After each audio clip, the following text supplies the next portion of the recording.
नमस्कार, बहुत स्वागत है आपका। आप देख रहे हैं किस्मत कनेक्शन और मैं हूं आपके साथ शैलेंद्र पांडे। हम आज बात कर रहे हैं छोटे बच्चों के स्वास्थ्य के बारे में। तो बच्चे के ऊपर किन ग्रहों का ज्यादा प्रभाव होता है? देखिए, किसी भी बच्चे के जीवन में सबसे महत्वपूर्ण भूमिका चंद्रमा निभाता है। किसी बच्चे के उम्र के लगभग 12 वर्ष तक चंद्रमा का प्रभाव होता है और इसमें भी पहले 8 साल तक चंद्रमा का प्रभाव सर्वाधिक होता है, ज्यादा शक्तिशाली होता है।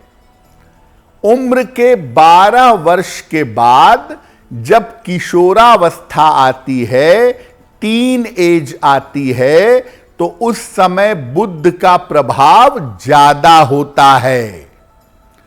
किसी बच्चे को स्वस्थ बनाने के लिए मुख्य रूप से चंद्रमा पर विचार करना होगा, चंद्रमा को समझना होगा। इसके बाद चूंकि ओवरऑल कुल मिलाकर स्वास्थ्य का स्वामी सूर्य है, तो कुछ अंशों में सूर्य पर भी ध्यान देना जरूरी होगा। यानी आप ये समझिए कि अगर किसी बच्चे को स्वस्थ रखना है तो उसकी कुंडली के चंद्रमा और सूर्य पर ध्यान देना जरूरी होगा।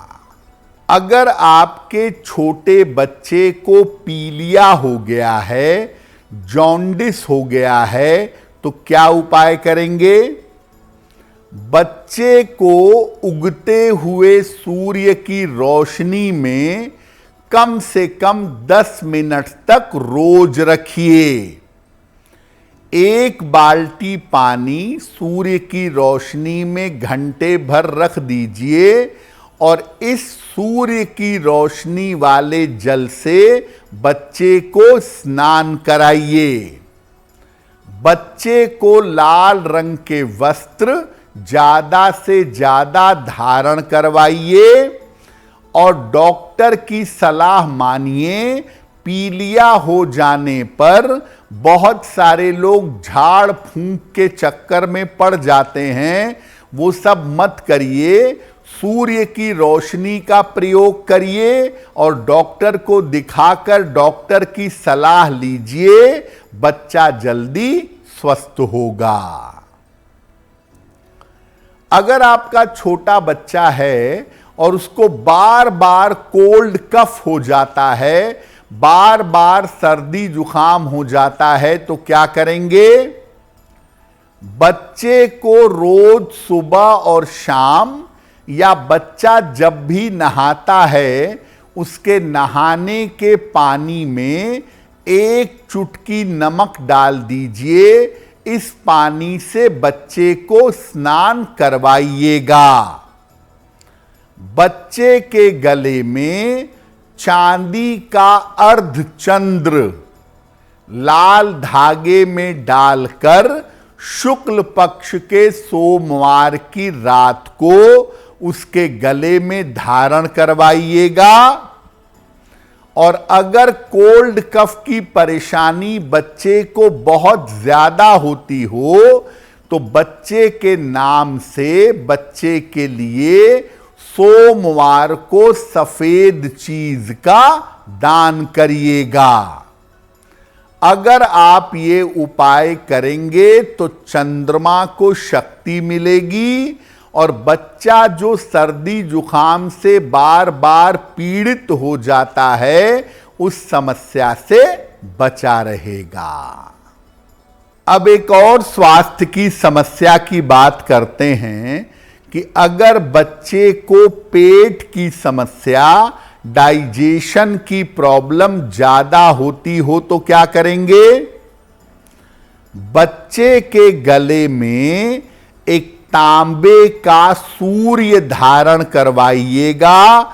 रविवार को प्रातः लाल धागे में उगते हुए सूर्य की रोशनी में बच्चे को कुछ समय तक जरूर रखिएगा रोज, और बच्चे को ज्यादा से ज्यादा सफेद और हल्के रंग के वस्त्र धारण करवाइएगा। अगर ये उपाय आप करें, थोड़ा सा खान पान पर ध्यान दें, तो निश्चित रूप से आपके बच्चे की पेट की समस्या दूर हो जाएगी। अगर आपके बच्चे को बार बार चोट चपेट लगती हो, कभी सर में लग गई, कभी पैर में लग गई, कभी यहां दुर्घटना, कभी वहां दुर्घटना, तो क्या करेंगे? मंगलवार को हनुमान जी के मंदिर चले जाइए और हनुमान जी को लगाया हुआ उनके शरीर पर जो सिंदूर है, वही थोड़ा सा सिंदूर ले आइएगा और बच्चे को यही सिंदूर माथे पर या कंठ पर लगाइएगा रोज। जरा सा सिंदूर सुबह बच्चे के नहाने के बाद उसके कंठ पर या माथे पर लगा दीजिएगा। बच्चा हर प्रकार के चोट चपेट और दुर्घटनाओं से सुरक्षित बना रहेगा। अगर आपका छोटा बच्चा है और उसको बार बार कोल्ड कफ हो जाता है, बार बार सर्दी जुकाम हो जाता है, तो क्या करेंगे? बच्चे को रोज सुबह और शाम या बच्चा जब भी नहाता है, उसके नहाने के पानी में 1 चुटकी नमक डाल दीजिए। इस पानी से बच्चे को स्नान करवाइएगा। बच्चे के गले में चांदी का अर्धचंद्र लाल धागे में डालकर शुक्ल पक्ष के सोमवार की रात को उसके गले में धारण करवाइएगा। और अगर कोल्ड कफ की परेशानी बच्चे को बहुत ज्यादा होती हो, तो बच्चे के नाम से बच्चे के लिए सोमवार को सफेद चीज का दान करिएगा। अगर आप ये उपाय करेंगे तो चंद्रमा को शक्ति मिलेगी और बच्चा जो सर्दी जुकाम से बार बार पीड़ित हो जाता है, उस समस्या से बचा रहेगा। अगर आप मुझसे जुड़ करके अपनी समस्याओं का समाधान चाहते हैं और चाहते हैं कि आपकी समस्याओं को ज्योतिष के माध्यम से सुलझाया जाए, तो आप हमसे संपर्क कर सकते हैं, जुड़ सकते हैं एस्ट्रो तक पर।